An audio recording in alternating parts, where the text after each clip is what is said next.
Hello, bookish friends. Welcome back to Amanda's Bookish Adventures. Today is my TBR for October, and I have a huge stack for physical reading. I have a digital stack I'll talk about in vlogs. My goal for the entire month of October is to vlog. So I have 9 books here, and they're big, and some of them have sprayed edges. They're all beautiful, and I'm dying to get into them. Let's start with the first one. We have This Ravenous Fate by Haley Dennings. At night in Harlem, the jazz club comes to life, and death waits in the dark. In 1926, and reapers are growing stronger everywhere.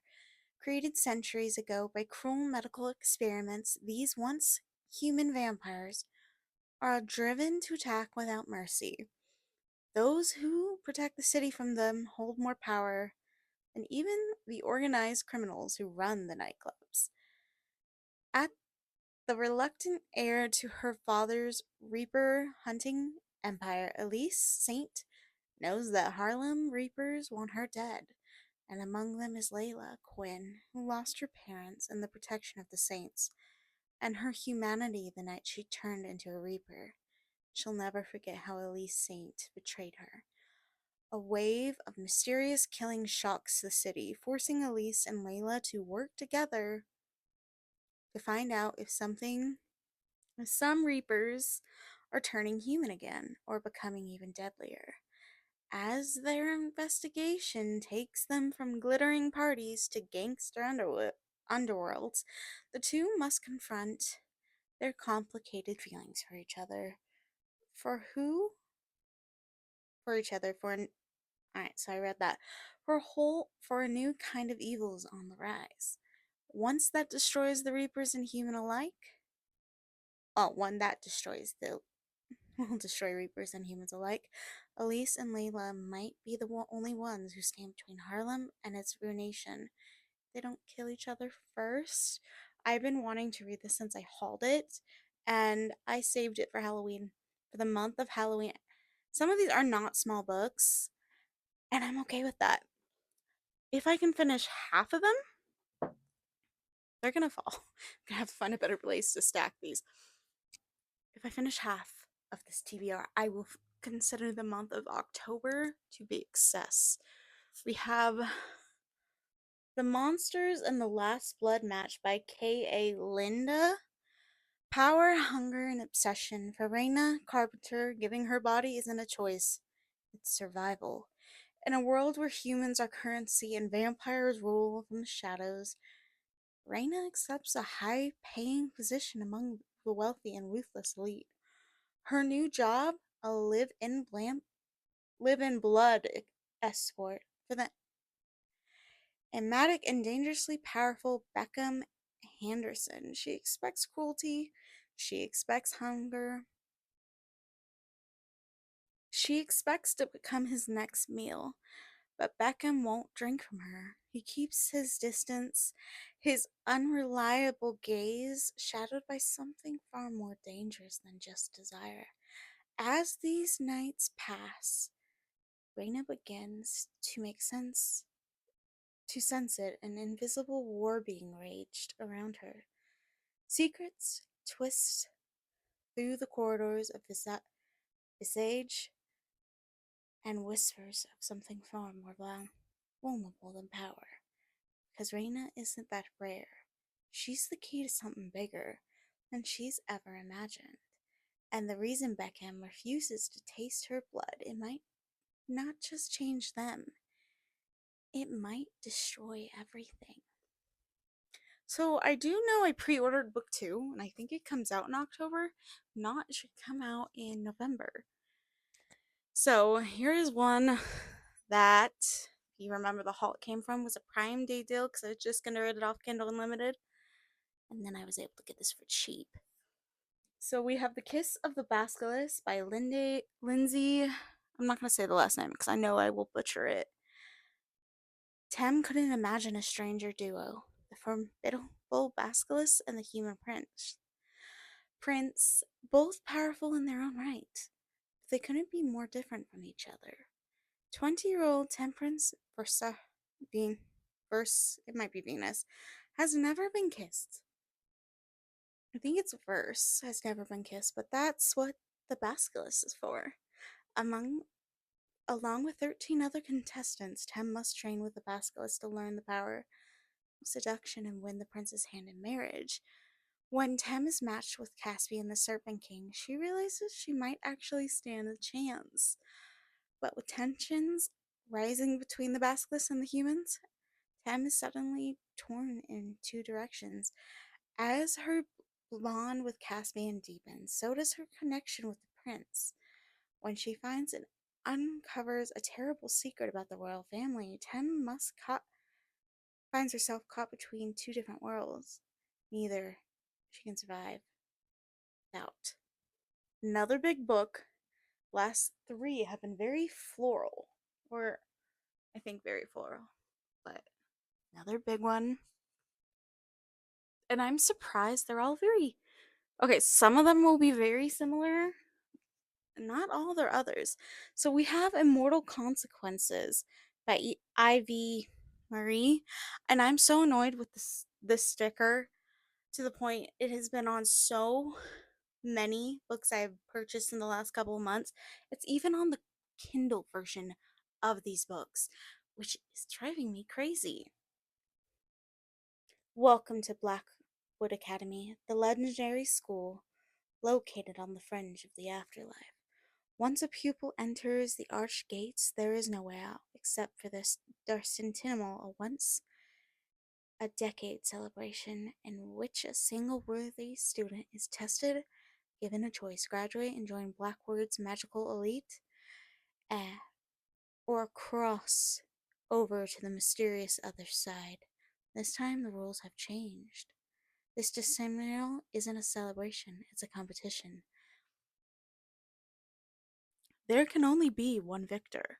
Two academic arch rivals whose strange connection blurs the lines between obsession and hate. One girl's driven solely by ambition, and another plagued by the memories of her love she lost, and a charming playboy who has never cared for anyone until he met the academy's newest student. Each one of these six students have their own motivations to win, and their own secrets to hide.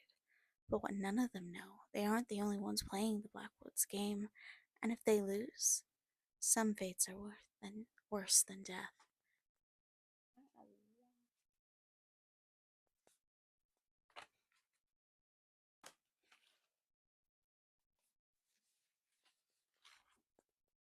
I'm gonna be right back. I'm gonna put this on correctly, or it'll get damaged. I already know.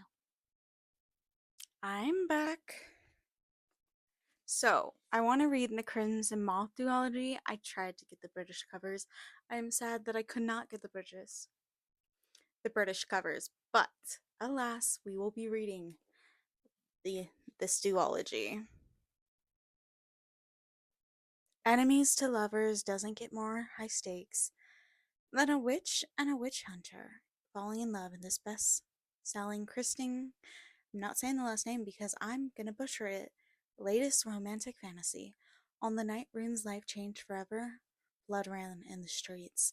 Now, in the aftermath of a devastating revolution, witches have been diminished from powerful rulers to outcasts ruthlessly hunted down to their waning magic, and Rune must hide what she is.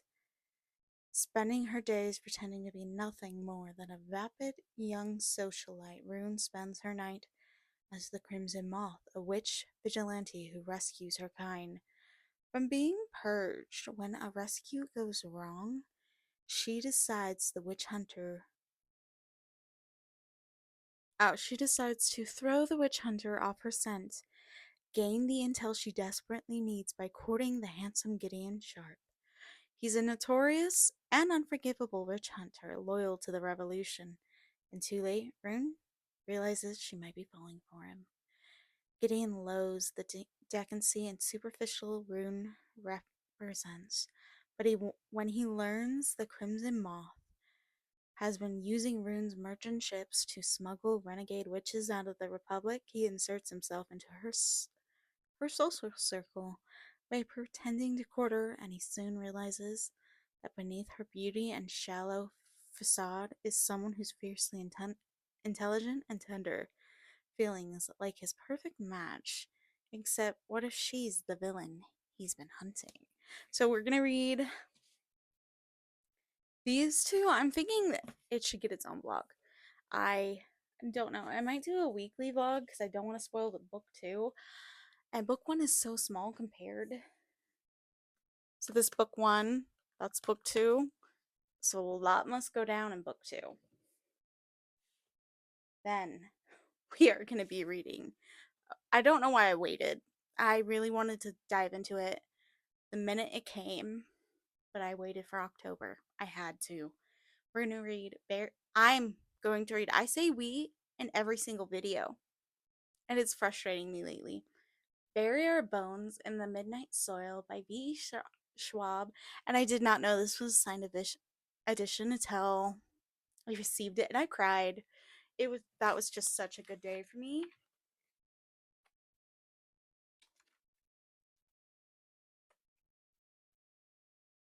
This is about hunger. 1532, Santo Domingo de la Casa, a young girl growing up wild and wily. Her beauty is outmatched by her dreams of escape, but Maria knows she can only ever be a prize or a pawn in the game played by men. When a lurling strangers offers an alternate path, Maria makes a desperate choice. She vows to have no regrets. This is a story about love, 1827 London. A young woman lives an idyllic but cloistered life on her family's estate till a moment of forbidden intimacy sees her shipped off to London. Charlotte's tender heart seems impossible wishes are swept away by an invitation from a beautiful widow, but the price of freedom is higher than she would have imagined. This is a story about rage. 2019, Boston. College was supposed to be her chance to be someone new. That's why Alice moved halfway across the world, leaving her old life behind. But after an out of character one night stand leaves her questioning her past, her present, and her future, Alice throws herself into the hunt for answers and revenge. This is a story about life, how it ends, and how it starts. So I do know it's about three characters. I'm kind of really excited about the dual timelines and if they all converge together, because eventually they will in the story. I am so excited for this. We will be reading Gothica, A Tale of Dark Romance by Runix. And I have the second one too.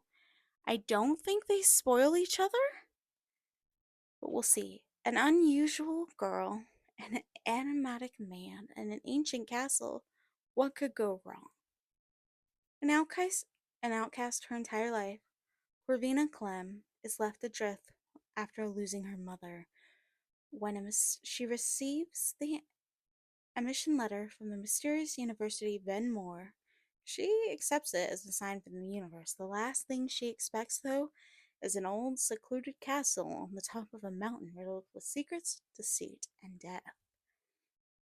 Bad Darrow is an enigma and enjoys being a closed book, but he knows exactly everything that happens in the university. As a part-time professor working on his thesis, Bad has been around long enough to know the dangers of the castle possesses, and he knows the moment his path crosses with Corvina that she's dangerous to everything that he is. They shouldn't be caught with each other. They shouldn't have caught each other's eyes. They cannot be. The chilling inducing century-old mystery forces them to collide. People have disappeared every 5 years, for more than 100 years. Covina is getting clues to unraveling it all, and Vad needs to keep his eye on her. So begins a tale of mystery, the morbid, the mockery. I'm going to butcher this. The mockery and a deep love that blossoms in the unlikeliest of places. I'm gonna see if the second book, I think it's just in the series. Yeah, it is in the series. It's not the same couple. There are secrets she must uncover. There are secrets he must keep. Salem Salazar is Mortier University's legacy and the black sheep of her scandal-ridden wealthy family. Obsessed with death, she arrives at the mortuary on a hunt for answers. What happened to her perfect missing older sister? There she discovers that her sister is far from the only girl to have gone missing at mortuary. Salem will do anything to discover what dark forces are killing Mortier's students, even if it means using herself as bait. And Casimir van der Wall, saying that so wrong, has caught her scent, possesses a dark past and a hidden agenda, and a ravenous appetite for beautiful golden-eyed girl, who's determined to risk her life, but he's far the most dangerous thing at mortuary in this magnificent, magnificent, steamy dark academia romance with taut suspense. Sparks will fly, rivals will become lovers, terrible truths will be revealed, and an epic love will change everything. I'm gonna see if there's a third book that I need to buy.